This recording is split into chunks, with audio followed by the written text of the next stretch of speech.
Hello guys, welcome to my channel world wide movie explanation. So guys, आज हम एक science fiction movie के बारे में डिस्कस करने वाले हैं। सो मूवी स्टार्ट करते हैं।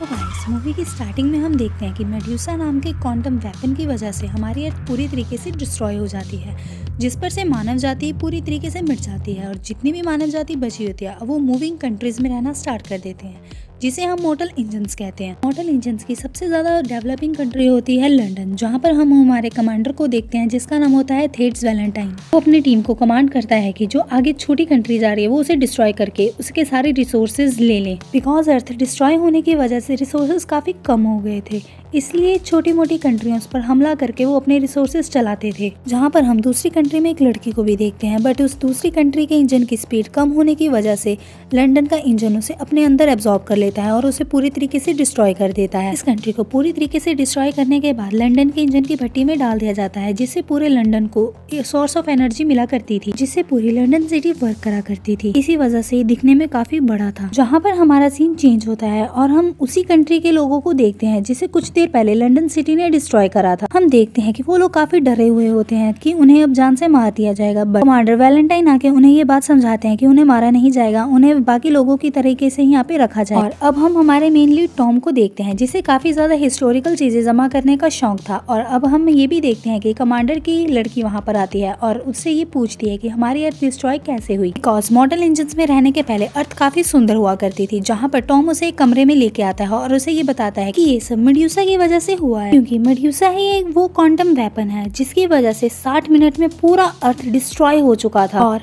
धरती पर से ह्यूमन रिसोर्सेज काफी हद तक मिट चुके थे। और इसी क्वांटम वेपन के कुछ पार्ट टॉम के पास अभी भी मौजूद होते हैं। वो इसे अच्छा टाइम देखकर फेंकना चाहता है ताकि कोई इसका मिसयूज ना कर सके। और अब हम टॉम को देखते हैं, वो जिस कंट्री पे उन्होंने कब्जा करा था उस कंट्री का कुछ सामान देखता है ताकि उसमें से कुछ यूजफुल चीजें मिल सके। इसे देख कमांडर काफी ज्यादा खुश होता है और वो टॉम को शाबाशी देता है कि वो काफी ज्यादा रिस्पॉन्सिबल पर्सन है इस कंट्री के लिए। जहाँ से हमारा सीन शिफ्ट होता है और हम उसी नकाबपोश लड़की को दोबारा देखते हैं, जो कि कमांडर पर हमला करने के लिए भीड़ में से आगे आती है, बट टॉम उसे रोकने की कोशिश करता है। टॉम के रोकने से पहले ही वो लड़की कमांडो को चाकू मार देती है और उसे कहती है कि वो उसने अपनी माँ का बदला ले लिया। लड़की का नाम हेस्टर शॉ होता है, जो पेंडोरा शॉ की लड़की होती है, जिसका कहना है कि कमांडो ही उसकी माँ का कातिल है और इसी वजह से वो कमांडो को मारने के लिए उस पर दूसरी बार हमला करती है। बट टॉम उसी टाइम आकर उसे रोक देता है और वो टॉम को पटक कर वहाँ से भागने की कोशिश करती है, जिसके पीछे पीछे कमांडो और उसकी बेटी भी भागने लगते हैं। जहाँ पर हम देखते हैं कि उस लड़की का हाथ फिसलने लगता है और वो नीचे गिरने लगती है। तभी उसी टाइम टॉम आकर उसका हाथ पकड़ लेता है, बट वो उसे कहती है कि कमांडो ही उसकी माँ का कातिल है, वो बिल्कुल भी अच्छा इंसान नहीं है और वो इस पूरी दुनिया को तबाह करना चाहता है। इतना कहने के बाद हेस्टर शॉ अपना हाथ छुड़ाकर टॉम से नीचे गिर जाती है, जहाँ से पूरे लंदन सिटी का कचरा बाहर जा रहा होता है। और उसे नीचे गिरता देख टॉम काफी ज्यादा शॉक में आ जाता है और उसी टाइम कमांडो वहाँ पर आ जाता है और टॉम को संभाल लेता है और उससे पूछता है कि हेस्टर शॉ क्या कह रही थी। टॉम उसे बताता है कि वो बहुत ही अजीब तरह की बातें कर रही थी। वो कह रही थी कि आप उसकी माँ के कातिल हो।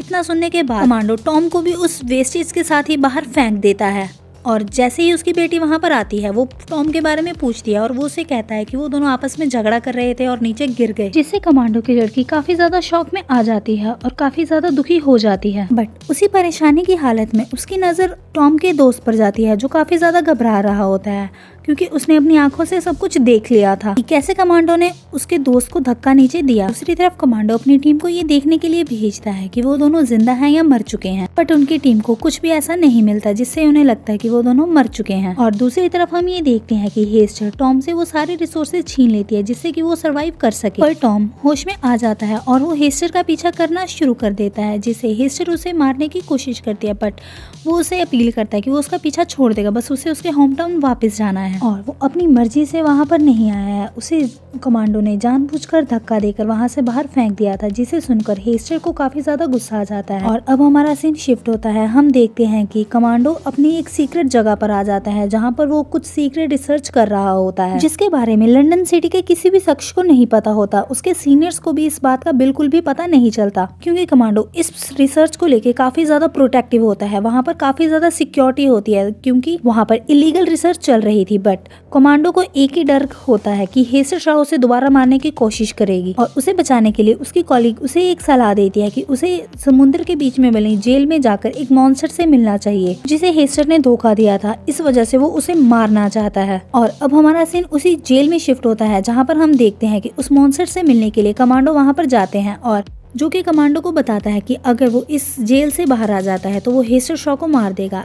इसी बात का फायदा उठाते हुए कमांडो उस जेल को आग लगा देता है और वहाँ पर हमला करके उस जेल को नष्ट कर देता है और उस मॉन्स्टर को आजाद कर देता है। यहाँ पर हमारा सीन शिफ्ट होता है और हम उन दोनों को खाना खाते हुए देखते हैं और हेस्टर की आंख लग जाती है, बट जैसे ही अचानक से उसकी आंख खुलती है हम देखते हैं कि टॉम कुछ मॉडल इंजन से हेल्प मांग रहा होता है। बट उन दोनों को ये समझने में काफी देर नहीं लगती कि वो शिकारी सिटीज होती हैं और उनको मारना चाहते हैं। जिससे बचने के लिए वो इधर उधर भागना शुरू कर देते हैं और एक खड्डे में गिर जाते हैं जहाँ पर दूसरा इंजन आकर उन्हें बचा लेता है। उस इंजन में काफी ओल्ड कपल रह रहा होता है जो उन दोनों की हेल्प करने के लिए तैयार हो जाता है और उन्हें काफी कुछ सर्व भी करता है खाने पीने के लिए। दूसरी तरफ हमारा सीन चेंज होता है और हम देखते हैं कि कमांडो की लड़की टॉम के उसी दोस्त के पास आ जाती है जिसने अपनी आंखों से सब कुछ देखा होता है और उसे पूछती है कि उस दिन वहाँ पर क्या हुआ था, जिससे कि वो पता लगा सके उसके फादर की जान को किससे खतरा है और क्यों खतरा है, वो कौन लड़की थी जो उसके फादर को मारना चाहती थी। बट टॉम का फ्रेंड काफी ज्यादा गुस्से में आ जाता है और उसे बताता है कि वो लड़की सच बोल रही थी, तुम्हारे फादर ही उसकी माँ के कातिल हैं और उन्होंने अपने हाथों से टॉम को नीचे धक्का दिया था। और वो उसे ये भी बताता है कि उसके फादर एक सीक्रेट वेपन तैयार कर रहे हैं जिसकी वजह से पूरा वर्ल्ड दोबारा से खतरे में आ जाएगा, क्योंकि वो उस हथियार की मदद से जो पुरानी तौर तरीकों से रह रही हैं उन कंट्रियों को भी तबाह कर देंगे, जिससे कि वो अपने और रिसोर्सेज जुटाकर और ज्यादा सर्वाइव कर पाएंगे।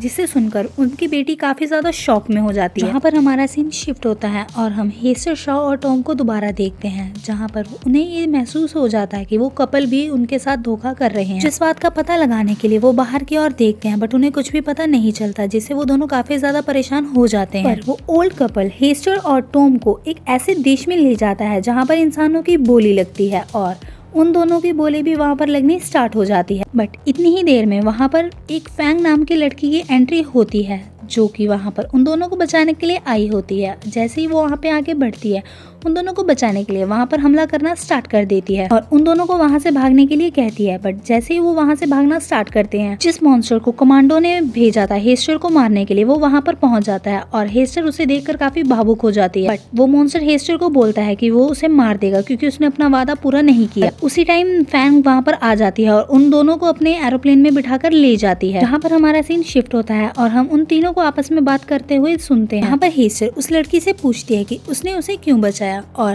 फैंग उसे बताती है कि वो उसकी माँ की दोस्त है। उसकी माँ बहुत ही ज्यादा बहादुर थी बट उसकी माँ की मौत के बाद उसने उसको काफी ढूंढा बट हेस्टर उसे कहीं भी नहीं मिली। बट हेस्टर उसे बताती है कि उस ज़ोंबी ने उसकी माँ के जाने के बाद उसका काफी ज्यादा देखभाल करी और उसका काफी ज्यादा ध्यान रखा। वो हेस्टर से काफी ज्यादा इमोशनली अटैच हो चुका था, इसलिए उसे कभी भी कोई चीज हार्म ना करे, इसलिए वो उसे अपने जैसा बनाना चाहता था। पर उसके जैसा बनने के लिए हेस्टर को मरना पड़ता और उसकी मेमोरी भी काफी ज्यादा लॉस हो जाती, उसे काफी ज्यादा धुंधली चीजें ही याद रहती। पर हेस्टर ऐसा बिल्कुल भी नहीं चाहती थी, वो अपनी माँ की मौत का बदला लेना चाहती थी, इसलिए वो वहाँ से भाग जाती है, जिससे उसे ज़ॉम्बी को लगता है कि उसने उसको धोखा दिया है, इसलिए वो अब हेस्टर को मारना चाहता है। यहाँ पर हमारा सीन शिफ्ट होता है और हमारा ध्यान लंदन सिटी की ओर जाता है जहाँ पर काफी ज्यादा हलचल मची हुई होती है, बिकॉज वो सिटी बिल्कुल ही उलट डायरेक्शन में जा रही होती है। जिस बात की इन्वेस्टिगेशन करने के लिए वहाँ का हेड कमांडो से आकर पूछताछ करनी स्टार्ट कर देता है। वो गलती से उसी सीक्रेट रूम में पहुंच जाता है जहाँ पर थेडियस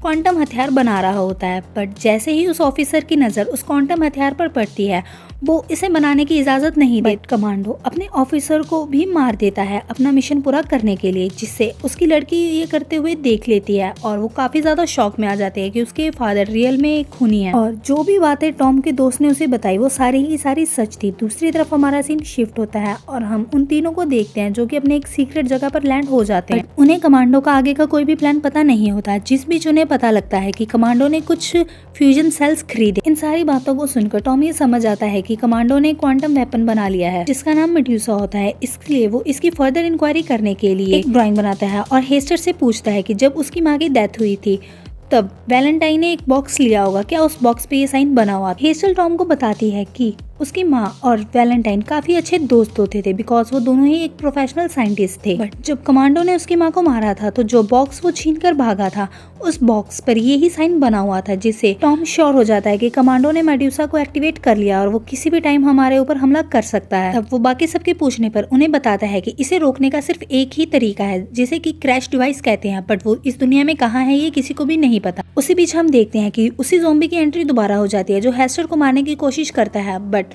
वहाँ पर लड़ाई झगड़ा शुरू हो जाता है जिस वजह से वो टॉम को मारने के लिए उसको पकड़ लेता है। बट जैसे ही वो उसको जान से मारने लगता है वो हेस्टर की तरफ देखता है, वो टॉम की जान की भीख मांगने लग जाती है रो रो कर, जिसे देखकर ज़ॉम्बी काफी ज्यादा पिघल जाता है क्योंकि वो उसे उदास कभी भी नहीं देखना चाहता था, क्योंकि वो उसे अपनी बेटी की तरह मानता था। बट जब उसे पता लगता है कि उसकी वजह से उसकी बेटी उदास हो चुकी है तब उसके अंदर से शॉर्ट सर्किट्स होने स्टार्ट हो जाते हैं और वो मरने से पहले हेस्टर को एक लॉकेट देता है और वो कहता है कि उसी की अमानत है बिकॉज जब वो उसे मिली थी तो उसके पास ये लॉकेट पहले से मौजूद था, जिस लॉकेट को लेकर हेस्टर वहां से चली जाती है और वो तीनों की जान बच जाती है। बट वो मॉन्स्टर वहां पर मर जाता है, जहाँ पर हमारा सीन शिफ्ट होता है और हम देखते हैं कि वो तीनों एक ऐसी जगह पर पहुंच जाते हैं जहाँ लोग पुराने तौर और तरीकों से रह रहे होते हैं। उन्हें कमांडो का एक मैसेज मिलता है जिसमें कमांडो उन्हें एक धमकी देता है कि वो जल्द ही उनकी कंट्री पर अटैक करेगा और उनके जितने भी रिसोर्सेज हैं उन्हें छीन लेगा और उस बिग बॉल को तोड़ने के लिए उस पर हमला करना भी स्टार्ट कर देते हैं, जिससे वहाँ की पब्लिक काफी ज्यादा गुस्से में आ जाती है और ये सोच लेती है कि वो पूरी की पूरी लंदन सिटी को ही तबाह कर देंगे। और कमांडो अपनी कंट्री में ये भी मैसेज देता है कि हम जल्दी एक नई कंट्री पर अटैक करेंगे जिससे हमें न्यू फ्यूल और न्यू रिसोर्सेज मिले, जिसे फैंग अपने कमांडर को कहती है कि वो जल्द से जल्द लंदन सिटी को तबाह कर देंगे, क्योंकि अगर कमांडो को एक भी मौका मिला तो वो मेड्यूसा की हेल्प से उन पूरी कंट्रीज को तबाह कर देगा जो कि बिल्कुल ही ज्यादा निर्दोष है। इसलिए वो पूरी की पूरी सिटी ही डिस्ट्रॉय कर देना चाहते हैं। बट वहाँ के चीफ भी उन्हें ये इजाजत दे देते हैं, जिससे वो लंदन पर हमला करने के लिए तैयार हो जाते हैं। दूसरी तरफ हम हेस्टर को देखते हैं, वो अपनी माँ का दिया हुआ पेंडेंट खोलती है और उसे पेंडेंट खोलते ये पता लगता है कि यही वो पेन ड्राइव है जिससे मेड्यूसा को रोका जा सकता है और इसी से ही वो डीएक्टिवेट होगी। ये सारी बात वो जाकर टॉम को बता देती। और अब हम देखते हैं कि कमांडो मेड्यूसा की हेल्प से उस वॉल पर हमला कर देता है जिससे कि वो पूरी की पूरी वॉल डिस्ट्रॉय हो जाती है। साथ के साथ उस कंट्री के काफ़ी ज़्यादा सोल्जर्स, प्लेन और काफ़ी ज़्यादा डैमेज हो जाता है उसको। और इस पेन ड्राइव के बारे में जब फैंग को पता लगता है तो वो तीनों निकल जाते हैं अपनी अर्थ को बचाने के लिए। बट लंदन सिटी तक पहुंचना उनके लिए नामुमकिन ही होता है बिकॉज काफ़ी ज़्यादा अटैक हो रहा होता है उन पर। बट जैसे तैसे वो लंदन सिटी पहुँच जाते हैं जहाँ पर फैंग कमांडो का ध्यान भटकाने के लिए उससे लड़ती है। दूसरी तरफ हेस्टर जाकर लंदन सिटी में इंजन का पता करती है जहां पर मेड्यूसा एक्टिव होती है और वो उस पेन ड्राइव में दूसरी पेन ड्राइव को फिट कर देती है जिससे कि मेड्यूसा डीएक्टिवेट हो जाती है और वो पूरे अर्थ को डिस्ट्रॉय होने से बचा लेते हैं। बट इसी बीच कमांडो फैंग को मार देता है और अपनी जान बचाने के लिए हेस्टर भी वहां से भाग जाती है। बट उसे पता था कि हेस्टर उससे बदला जरूर लेगी, इसलिए वो अपनी बेटी को लेकर वहां से भागने की कोशिश करता है।